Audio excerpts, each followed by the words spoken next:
Bismillahirrahmanirrahim. Assalamualaikum warahmatullahi wabarakatuh. Waalaikumsalam warahmatullahi wabarakatuh. Selamat siang Bapak dan Ibu guru serta sahabat-sahabatku yang luar biasa. Saya Imas Kuswati akan menjadi moderator pada kegiatan hari ini. Kegiatan hari ini kita akan membahas tentang topik yang sangat penting, yaitu tentang diseminasi budaya positif di lingkungan sekolah SDN 3 Jatisari. Sebelum kita memulai, izinkan saya untuk menyampaikan penghargaan dan terima kasih yang setinggi-tingginya kepada Bapak Ibu yang telah hadir pada ruangan ini.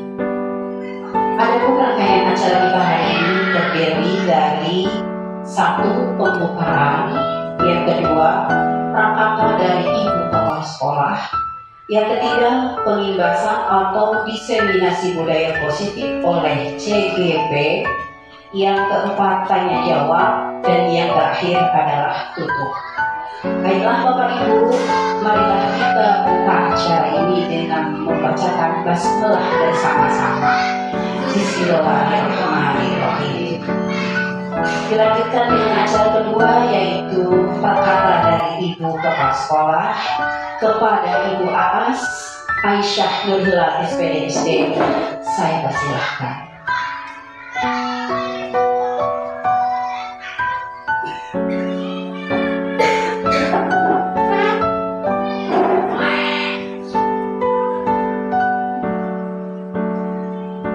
Bismillahirrahmanirrahim. Assalamualaikum warahmatullahi wabarakatuh.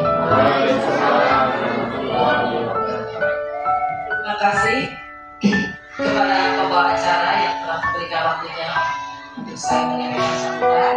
Juga terima kasih kepada Bapak Ibu guru yang telah hadir dalam acara diseminasi budaya positif yang akan dilakukan oleh Bapak Hamdan selaku CGP dari SDN 3 Jatisari.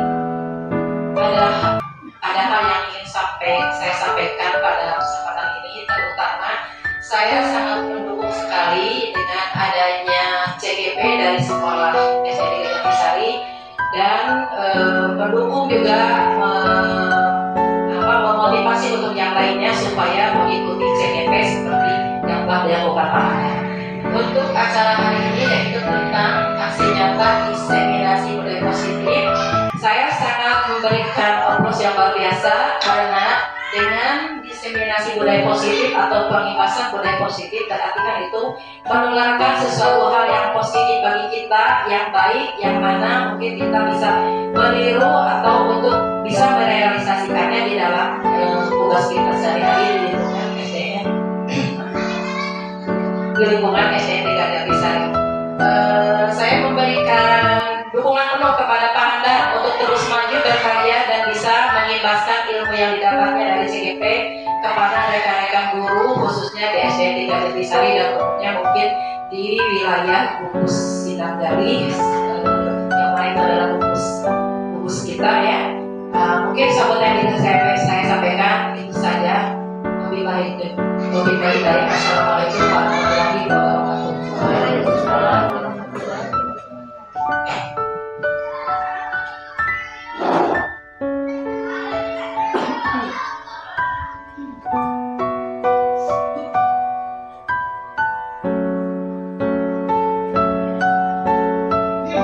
Terima kasih kepada Ibu Aas Aisyah Nurhilal SPD SD. Mudah-mudahan kata dari beliau menjadi penyemangat bagi Pak Hamdan selaku CGP Angkatan 11. Selanjutnya saya persilahkan kepada Pak Asep Hamdani SPD sebagai calon guru penggerak Angkatan 11 yang akan berbagi pemahaman tentang budaya positif di lingkungan sekolah. Kepada Pak Asep Hamdan, saya persilahkan. Bismillahirrahmanirrahim. Assalamualaikum warahmatullahi wabarakatuh. Selamat siang Bapak Ibu. Ya, apa kabar semuanya? Alhamdulillahirrahmanirrahim. Luar biasa. Yang paling pertama saya ucapkan terima kasih Bapak Ibu berkenan hadir pada saat ini, saya akan berbagi pemahaman terkait diseminasi budaya positif. Saya yakin Bapak Ibu sudah paham. Kita akan sharing pada hari ini. Kita akan berdiskusi tentang pemahaman ini, dan saya yakin pasti ada mutiara-mutiara pemikiran-pemikiran indah di benak Bapak Ibu, dan nanti kita keluarkan bersama-sama, gitu ya. Tapi sebelumnya, mohon izin Bapak Ibu dipegang dadanya, kemudian pejamkan matanya. Bismillahirrahmanirrahim. Semoga hari ini saya tetap bahagia, penuh dengan kebaikan-kebaikan dari Allah. Selalu disehatkan oleh Allah, diberikan kemudahan dalam segala aktivitas. Amin ya Allah ya Rabbal alamin. Baik Bapak Ibu sekalian, coba lihat di sini. Bapak Ibu, yuk senyum dulu selama 30 detik. Gitu ya.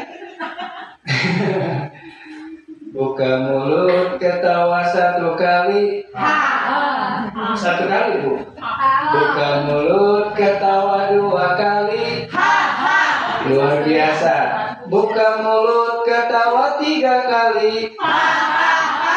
Buka mulut, ketawa tanpa suara.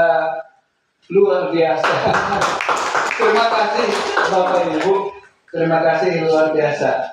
Sebelum dimulai Bapak Ibu, tentu Bapak Ibu pernah dengar, pernah melakukan di kelas.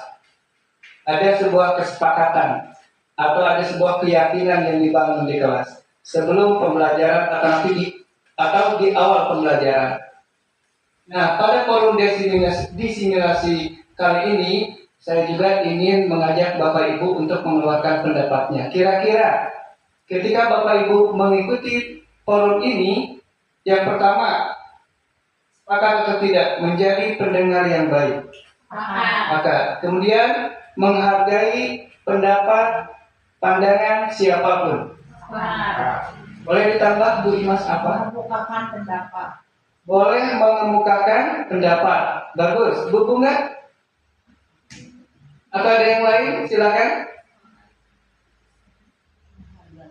Kalau handphone dibuka, boleh. Boleh sewaktu-waktu ketika mengikuti kegiatan, boleh dibuka sewaktu-waktu ya. Boleh. Kemudian apa? Apa lagi? Boleh sambil makan? Kalau ada makanan, boleh. Sambil minum juga boleh. Yang penting fokus seperti itu ya. Dan ini pasti dilakukan di kelas juga. Kita tampung si anak. Dan nanti juga akan dibahas tentang kesepakatan kelas atau keyakinan kelas yang pernah Bapak Ibu lakukan di awal pembelajaran.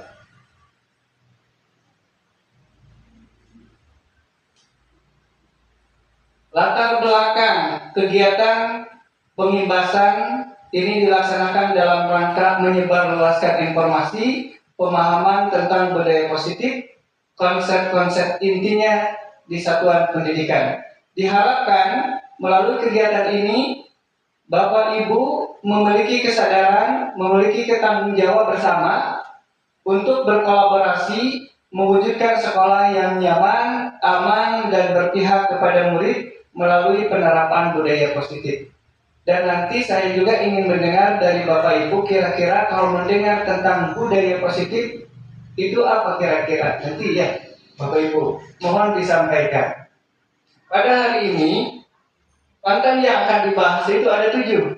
1, tentang perubahan paradigma belajar. Jadi sekarang itu Bapak Ibu, guru semuanya diberikan pandangan tentang paradigma belajar. Ada perbedaan zaman dahulu dengan sekarang. Kemudian tentang disiplin positif. Kemudian tentang motivasi perilaku manusia. Bapak Ibu berperilaku itu ada beberapa motivasi. Nanti akan dibahas. Ada 3 motivasi. perilaku kita dalam kehidupan sehari-hari. Kemudian kebutuhan dasar manusia. Ada 5 kebutuhan dasar manusia yang tidak bisa dilepaskan, dan itu harus dipenuhi oleh kita. Kemudian ada posisi kontrol restitusi. Nah, ya. Jadi Bapak Ibu nanti akan diberikan pemahaman, ternyata ada beberapa tipe guru dalam menindak kesalahan dari siswa. Kemudian ada keyakinan kelas seperti tadi. Kemudian ada segitiga restitusi. Kemarin Bapak Ibu ada kasus anak berkelahi, kemudian dibawa. Atau ada anak yang menendang bola sampai ke muka orang tuanya. Kemudian Bapak Ibu menyelesaikan. Tidak membiarkan. Itu adalah segitiga restitusi. Jadi mengambil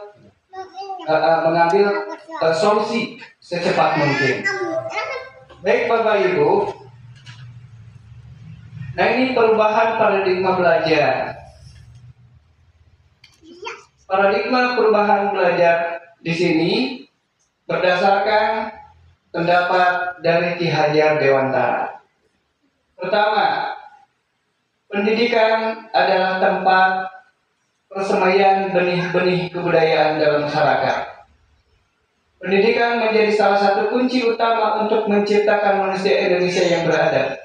Pendidikan dapat menjadi ruang berlatih bertumbuhnya nilai-nilai kemanusiaan yang dapat diteruskan ataupun diwariskan. Itu yang pertama. Kemudian tujuan pendidikan. Tujuan pendidikan itu bukan hanya pengajaran. Sekarang mau dirubah pandangannya, yaitu menuntun Ibu. Segala kodrat yang ada pada anak, kodrat zaman itu berbeda. Mungkin Bapak Ibu pernah dengar tentang hal ini. Agar apa? Agar mereka itu dapat mencapai keselamatan, kebahagiaan yang setinggi-tingginya baik sebagai manusia maupun sebagai anggota masyarakat. Oleh sebab itu, pendidik itu hanya dapat menuntun tumbuh atau hidupnya kekuatan kodrat yang ada pada anak-anak, agar dapat memperbaiki lakunya, bukan dasarnya hidup. Dan tumbuhnya kekuatan kodrat anak dalam menuntun laku dan pertumbuhan kodrat anak. Pendidikan diibaratkan seperti seorang petani atau tukang kebun, seperti itu. Kemudian, apa Ibu? Didiklah anak-anak itu dengan cara yang sesuai dengan tuntutan alam. Sekarang beda lagi kan? Alamnya alam apa Bu? Digital. Zamannya itu sendiri. Kemudian tuntutan alam dan tuntutan zamannya sendiri. Artinya cara belajar dan interaksi murid abad ke-21 tentu sangat berbeda dengan para murid di pertengahan dan akhir abad ke-20. Kodrat alam Indonesia dengan memiliki 2 musim, musim hujan dan musim kemarau, bentangan alam mulai dari pesisir pantai hingga pegunungan, ini memiliki keberagaman dalam memaknai menghayati hidup. Demikian pula dengan zaman yang terus berkembang dinamis, mempengaruhi cara pendidik menuntun peran murid. Jadi ada perbedaan. Bapak Ibu mengajar di tepi pantai, itu pasti menyesuaikan dengan kodrat alamnya.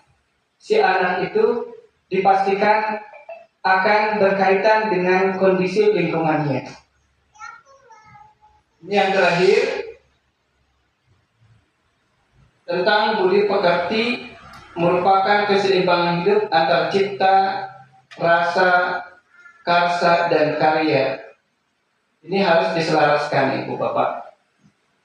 Kemudian, ini berkaitan dengan disiplin positif. Bapak Ibu, saya ingin mendengar dari Bapak Ibu, kira-kira kalau mendengar tentang disiplin positif, apa kira-kira? Mangga Bapak Ibu. Biasanya baik. Luar biasa, tangan buat Bu Dimas. Terima kasih Bu Dimas.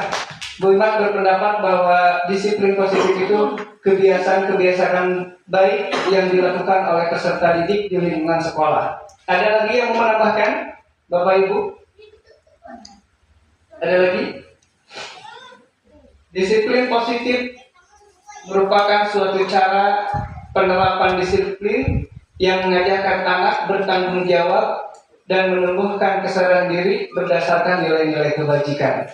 Nilai-nilai kebajikannya diambil dari apa, Bapak Ibu? Sikap sehari-hari. Sikap sehari-hari. Pedomannya itu adalah profil pelajar Pancasila, ya. Disiplin positif lebih ke arah disiplin diri yang dapat mengontrol diri dalam melakukan segala tindakan. Disiplin diri dapat membuat murid memahami, menyadari berdasarkan motivasi internal, Bapak Ibu. Jadi anak itu berdisiplin bukan karena pengaruh eksternal, kusabab disingsionan, tapi kusabab motivasi dalam dirinya, bukan akibat paksaan, akibat pujian atau hukuman. Jadi disiplin positif itu harus berdasarkan kesadaran dirinya. Nah ini nilai kebajikan yang harus ada pada diri peserta didik. Nah sekarang berlanjut kepada motivasi perilaku manusia. Bapak Ibu berperilaku itu ada dorongan-dorongan internal, ada dorongan-dorongan eksternal.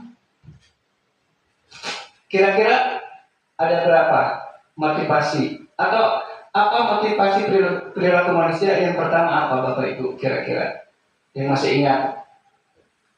Bapak Ibu peserta didik kita berperilaku itu ada motivasinya.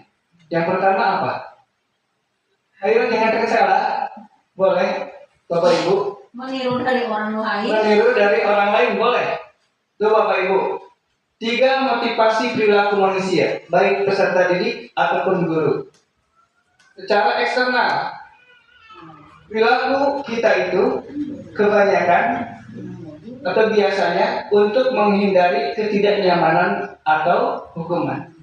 Bapak Ibu pernah terlambat masuk sekolah? Pernah? Ada tidak dalam perasaan, dalam pemikiran tidak nyaman? Pasti ada. Ada kekhawatiran, ada ketakutan. Takut apa? Takut dihukum. Awal anak didik mah disetrap untuk menghindari ketidaknyamanan. Upami orang sering bolos, kalau Bapak Ibu sering tidak masuk kelas, itu ada kekhawatiran dalam diri. Dikhawatirkan rekan-rekan kerja, gitu ya, atau ibu kepala mencela, seperti itu. Jadi faktor eksternal, siap dihukum, lamun mudah mah. Kedua, terkadang perilaku kita itu diakibatkan dari pengharapan untuk mendapatkan imbalan atau penghargaan dari orang lain. Kita berperilaku baik itu karena ada harapan. Harapan supaya apa? Dipuji oleh orang lain. Itu motivasinya kan beda-beda. Bapak Ibu rajin ke sekolah, sebab apa? Karena ingin terpakai oleh kepala sekolah, atau karena ingin disebut paling rajin oleh rekan kerja. Itu mah kalau motivasinya dari eksternal. Beda lagi kalau Bapak Ibu yang motivasinya secara internal. Saya mah Bu Imas mah rajin ke sekolah pang awal teh sebab tuntutan dari hati nuraninya. Saya bekerja. Itu mah untuk menjadi orang yang mereka inginkan, menghargai diri sendiri, nilai-nilai yang mereka percaya. Artinya dari kesadaran dirinya. Bapak Ibu, ini tentang motivasi perilaku manusia. Ada internal, ada eksternal. Ada yang ingin ditanyakan Bapak Ibu? Kalau tidak ada, luar biasa. Terima kasih. Nah, sekarang 3 materi lagi Bapak Ibu tentang keyakinan sekolah atau tentang kesepakatan kelas. Silakan Bapak Ibu yang ingin berpendapat tentang hal ini. Kira-kira yang pernah dialami Bapak Ibu kalau mendengar tentang keyakinan sekolah atau kelas itu apa? Kira-kira Bapak Ibu. Ayo. Ayo silakan Bapak Ibu. Keyakinan sekolah atau keyakinan kelas? Apa? Nah, ini buat Bapak Ibu ya. Betul. Mendisiplinkan anak. Betul, kontrak belajar, betul. Jadi keyakinan kelas itu, keyakinan sekolah itu dibuat oleh, nah ini Bapak Ibu ya. Keyakinan sekolah atau kelas itu berupa pernyataan universal yang mudah diingat, dipahami, dan harus diterapkan di lingkungan sekolah. Jadi keyakinan kelas itu bukan dari guru menentukan, tapi menampung dari siswa. Pernah nggak Bapak Ibu menawarkan, cik anak-anak apabila ada yang makan di kelas harus bagaimana? Jadi ditawarkan, jadi ditampung Bapak Ibu, dituliskan.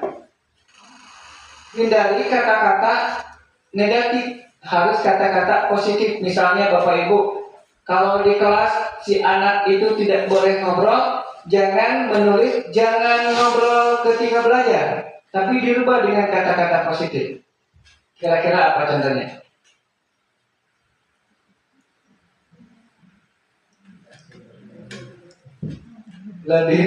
Lebih baik apa? Diam daripada ngobrol. Jadi jangan ada kata-kata apa?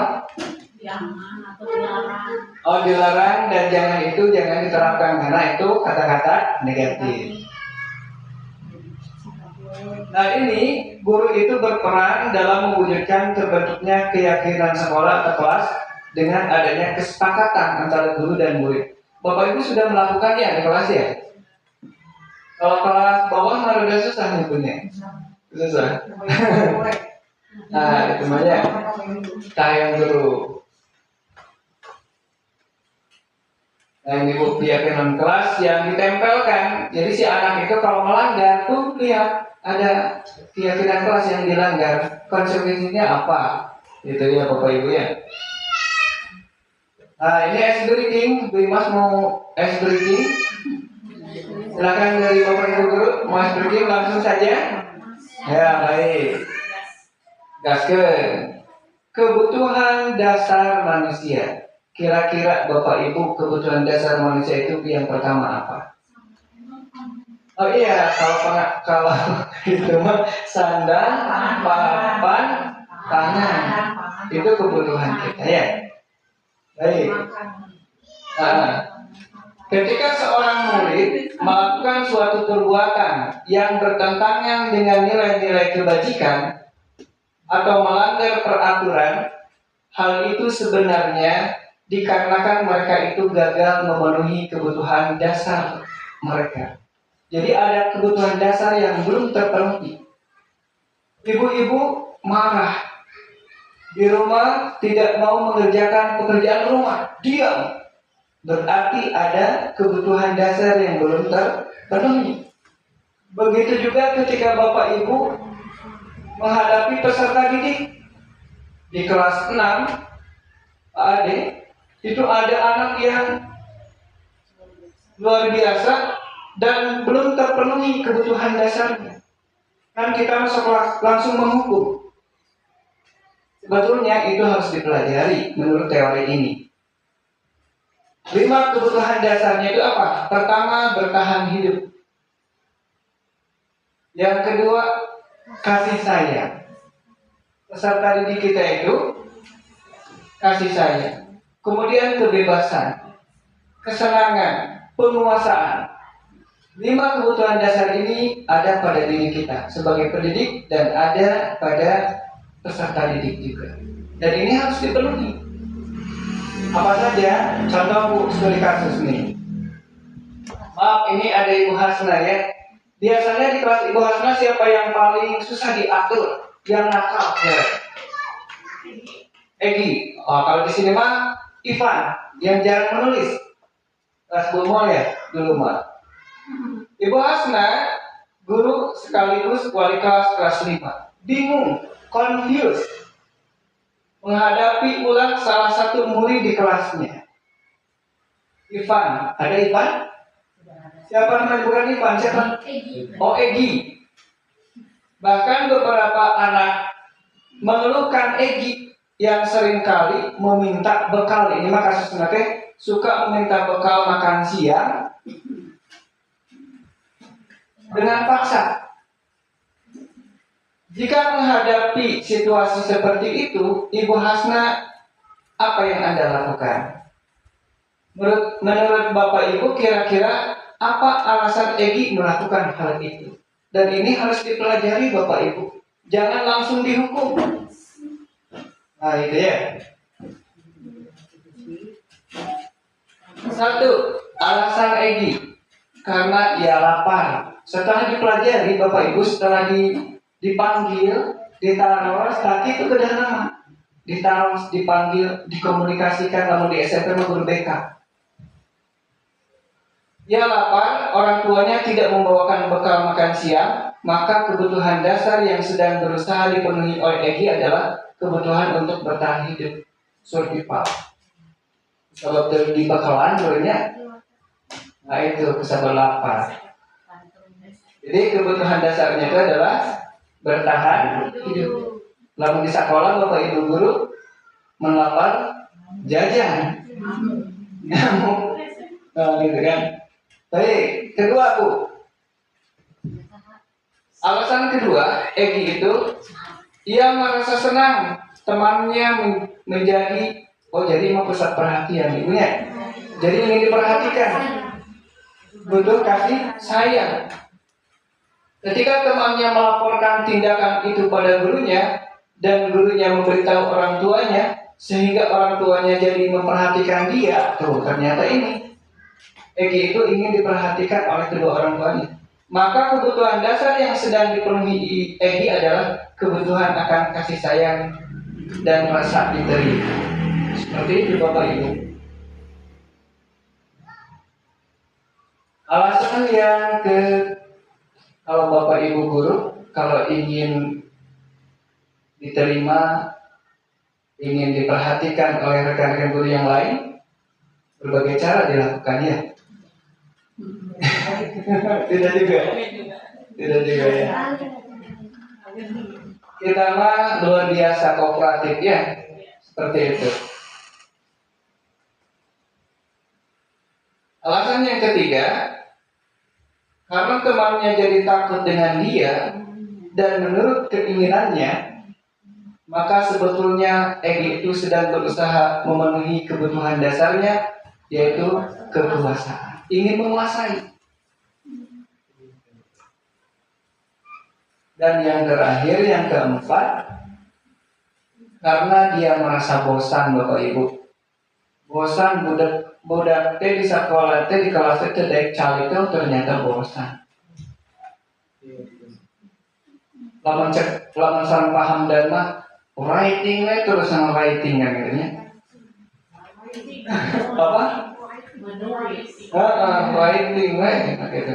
Tengah aja, karena di rumah ketika orang tuanya menanyakan belajar apa, tinggalin buku ayah nulis kan gitu. Ya, dengan bekal makanan yang dibawakan ibunya dari rumah, oh ternyata Bapak Ibu, Egi ini bosan dan bekal nate eta wae. Oh, jadi mie wae nya kan gitu. Jadi kabatur menta. Itu adalah kebebasan. Kemudian yang terakhir alasannya adalah iseng, menikmati ekspresi wajah teman-temannya yang kesal. Jadi rasa kahurian Bapak Ibu sudah simpulin rasa kahurian kan ini. Jadi lamun kemana? Panas kisah lo, rasa kahurian kan gitu. Mun ada wajah-wajah yang kesal teh bukir set kan gitu kan. Nah, karena diambil makanannya, menurut dia, menurut Egi, ekspresi teman-temannya itu lucu ya Bapak Ibu. Maka berarti Egi itu sedang berusaha memenuhi kebutuhannya akan kesenangan. Itu kan. Itu Bapak Ibu tentang kebutuhan dasar. Kebutuhan dasar manusia yang harus dipenuhi oleh kita semua, baik di rumah Bapak Ibu, di keluarga, itu seperti itu. Psikologi menerapkan, belajar menerapkan seperti itu. Oh iya, ketika diajak ngobrol diam saja, berarti ada kebutuhan yang perlu dipenuhi, kebutuhan dasar yang perlu dipenuhi. Iya, apapun gitu ya Bapak Ibu ya. Terus Bapak Ibu, nah ini dua materi lagi. Ini yang terakhir. Posisi kontrol restitusi. Nah ini Bu, Bapak Ibu pernah dengar, mungkin paham dan sudah melaksanakan Bapak Ibu. Bapak Ibu pernah memanggil anak, begitu. Pernah Bapak Ibu menghukum anak? Ya. Mane tidak cari, kamu tidak duduk di meja ke depan, kerjakan. Itu adalah penghukum. Nah itu ya. Baik Bapak Ibu, posisi kontrol restitusi. Bapak Ibu pilih tipe yang mana Bapak Ibu? Satu, apakah Bapak Ibu itu termasuk saya, guru yang selalu menghukum? Nah ini tidak perlu jawaban. Yang kedua, apakah Bapak Ibu sebagai guru yang suka membuat anak itu bersalah? Misalnya apa Bu kata-katanya? Oh nanti ya. Yang ketiga, guru sebagai teman. Jadi kalau anak berbuat kesalahan, main bola di kelas, main balon, dibiarkan saja. Namun sebenarnya terkadang seperti ini. Biar naik kena bangku kan. Kelas 4, kelas 3. Tapi tidak dibiarkan begitu saja Bapak Ibu. Nanti diajak ngobrol. Jadi ini mah konsepnya itu selalu diajak berdiskusi, tidak satu arah. Guru sebagai pemantau. Guru sebagai manajer. Nah ini yang paling penting Bapak Ibu. Ibu kelihatan tidak? Guru penghukum itu suka menghardik, menunjuk-nunjuk, menyakiti. Itu Bu, Bapak Ibu. Itu berarti guru penghukum. Kalau kamu tidak melakukan, awas. Itu adalah penghukum Bapak Ibu. Awas gitu ya. Nah ini efeknya si anak akan memberontak, kemudian akan berbohong. Murid akan melawan kepada guru seperti itu. Kalau membuat merasa bersalah, itu mengatakan kamu seharusnya kamu ini seperti ini. Kalau kamu seperti ini, ibu akan merasa seperti ini. Itu merasa bersalah. Jadi, anak teh jika memepes ke kaca ku main ku bola kan aya nu tipe menghukum mana isu balik itu kan tipe menghukum. Tapi kalau merasa bersalah itu diajak ngobrol sebagai teman pemantau. Kalau pemantau mah ini mah disesuaikan dengan kesepakatan kelas atau dengan keyakinan kelas. Kamu melakukan seperti ini apakah sudah sesuai dengan peraturan sekolah atau belum? Kamu tidak memakai atribut sekolah, apakah sudah sesuai atau tidak? Ini diajak ngobrol Bapak Ibu. Itu pemantau. Dan yang paling bagus itu adalah manajer. Manajer Bapak Ibu. Dari kelima posisi kontrol tersebut, sebaiknya seorang guru itu menggunakan posisi manajer. Sebagai manajer, simkuring budi jumatan. Sebagai manajer, guru dapat berbuat sesuatu bersama murid Bapak Ibu. Mempersilahkan murid bertanggung jawab. Egi, kamu memecahkan kaca, kira-kira apa yang harus dilakukan oleh kamu? Ya Pak, saya akan bertanggung jawab. Nah ini seperti itu Bapak Ibu. Mendukung murid agar dapat menemukan solusinya. Selain itu, posisi manajer mengacu pada institusi yang dapat menjadikan murid sebagai manajer bagi dirinya sehingga dapat tercipta identitas positif pada diri murid. Ini yang terakhir Bapak Ibu, segitiga restitusi itu penyelesaian yang dilakukan secara bersama-sama seperti itu. Dan yang terakhir, terima kasih. Oh iya fotonya belum diedit Bapak Ibu. Mungkin yang terakhir Bapak Ibu ada yang ditanyakan? Baik Bapak dan Ibu sekalian, saya ucapkan terima kasih atas kesediaan Bapak Ibu mendengarkan materi yang saya sampaikan. Semoga bermanfaat. Terima kasih semuanya, luar biasa, guru-guru hebat. Ditutup dengan hamdalah. Alhamdulillahirrahmanirrahim. Assalamualaikum warahmatullahi wabarakatuh. Dan kami kembalikan kepada moderator.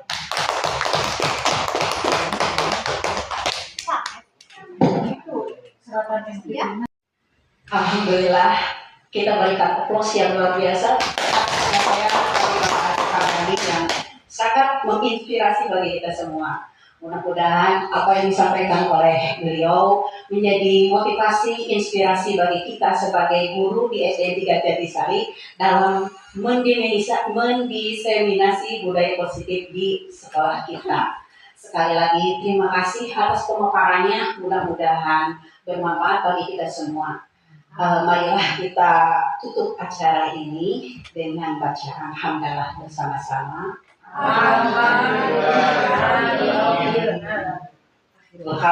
Assalamualaikum warahmatullahi wabarakatuh. Waalaikumsalam warahmatullahi wabarakatuh.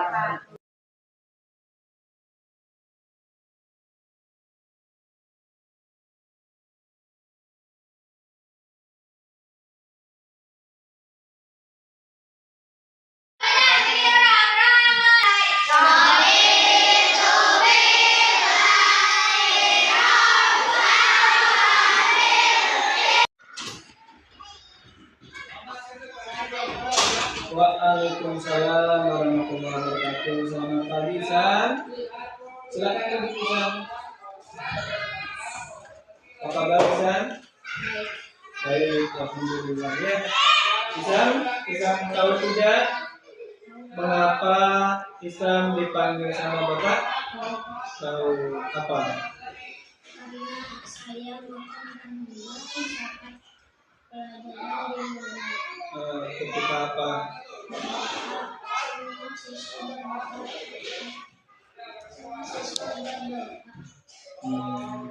Jadi Isam tidak ikut berdoa, malah makan, minum ketika teman-teman yang lain ikut berdoa di awal pembelajaran.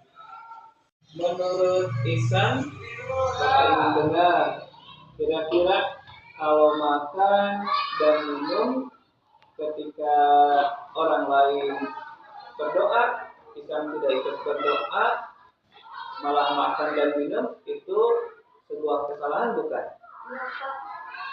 Sebuah kesalahan. Iya.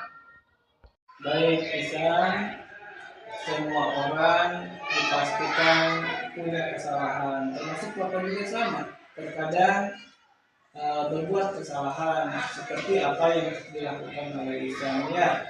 Dan sekarang Bapak mau tahu kira-kira apa alasannya Isam melakukan hal seperti itu. saya lapar dan saya lupa tadi sholat maghrib juga saya juga terlambat sarapan.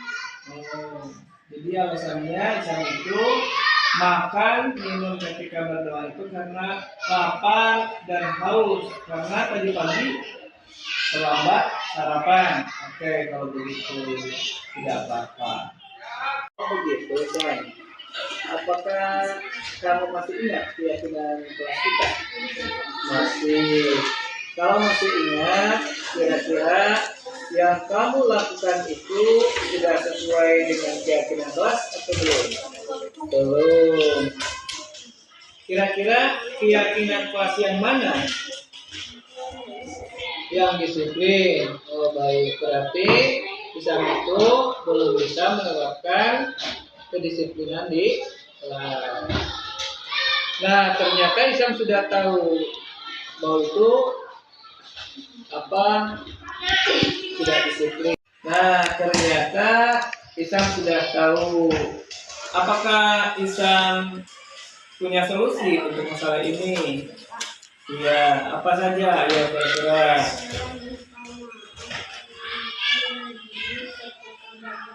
Iya, kemudian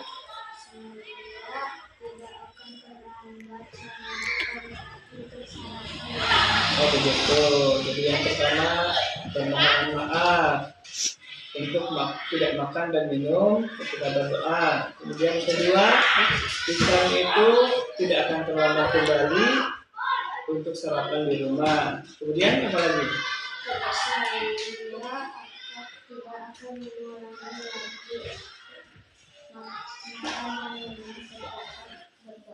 Oh begitu. Jadi Islam tidak akan mengulangi kembali apa yang dilakukan kemarin, makan dan minum ketika berdoa.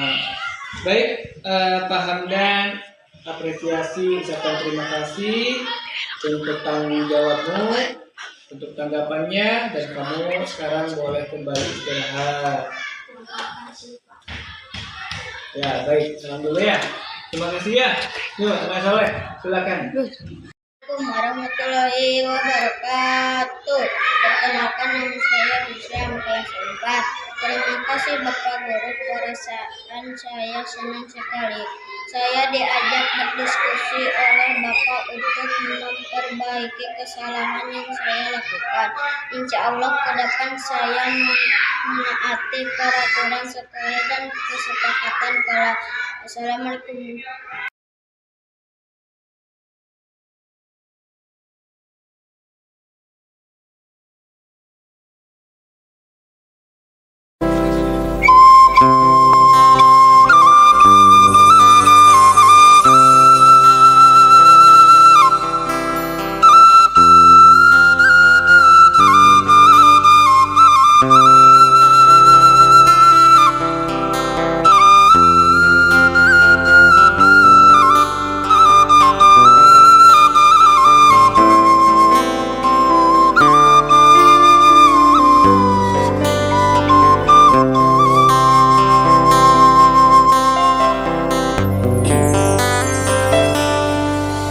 Kawani udah dalam mimpi